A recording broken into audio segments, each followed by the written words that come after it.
पुराने समय की बात है। किसी गांव में एक बुढ़िया रहती थी। वह बहुत ही नियम धर्म से व्रत रखा करती थी। एक दिन भगवान के घर से यमदूत उसे लेने आ गए और वो उनके साथ में चल पड़ी। चलते चलते गहरी नदी आई तो यमदूत बोले कि माई, तुमने गोदान किया हुआ है या नहीं? बुढ़िया ने उनकी बात सुनकर मन में श्रद्धा से गाय का ध्यान किया और वह उनके समक्ष आ गई। बुढ़िया इस गाय की पूंछ पकड़कर नदी पार कर गई। वह यमदूतों के साथ फिर आगे बढ़ी तो काले कुत्ते आ गए। यमदूत बोले, कुत्तों को दान किया था?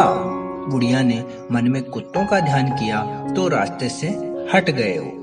अब बुढ़िया फिर से आगे बढ़ी तो रास्ते में उसके सिर पे कौवे ने चोंच मारना चालू कर दिया। यमदूत बोले, माई, ब्राह्मण की बेटी के सिर पे तेल लगाया था? बुढ़िया ने ब्राह्मण की बेटी का ध्यान किया तो कौवे ने चोंच मारना बंद कर दिया। कुछ आगे बढ़े तो बुढ़िया के सिर पे कांटे चुभने लगे। यमदूत फिर से बोले, माई, किसी को खटाऊ दान किया था? बुढ़िया ने ध्यान किया तो खटाऊ उनके पैरों में आ गए। बुढ़िया फिर आगे बढ़ी।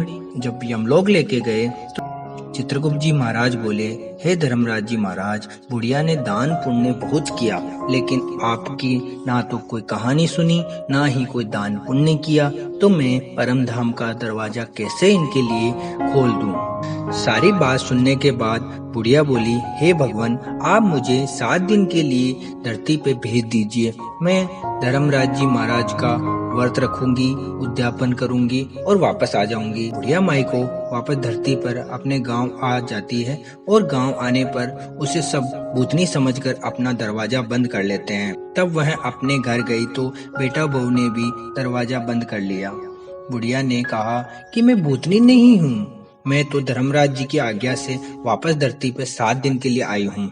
इन दिनों में मैं धर्मराज जी का व्रत करूंगी और उनका उद्यापन करके परम लोक वापस चली जाऊंगी। बुढ़िया की बात से आश्वस्त होकर बेटे बहू ने उनके लिए पूजा सामग्री का इंतजाम कर दिया। लेकिन जब बुढ़िया कहानी कहती तो वह हुकारा नहीं भरते।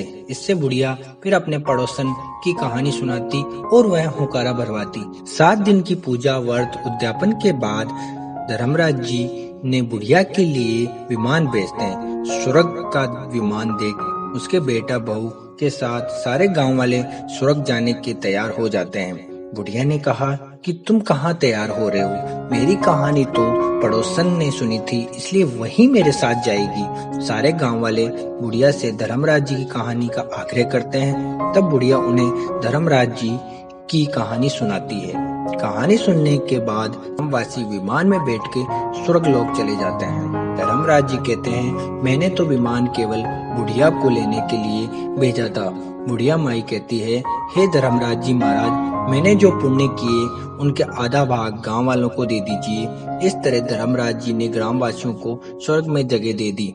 हे धर्मराज जी महाराज, जैसे आपने बुढ़िया के सभी ग्रामवासियों को स्वर्ग में जगह दी, उसी तरह हमें भी देना। कहानी सुनकर हुकारा भरने वालों को और कहानी कहने वालों को भी जगह देना।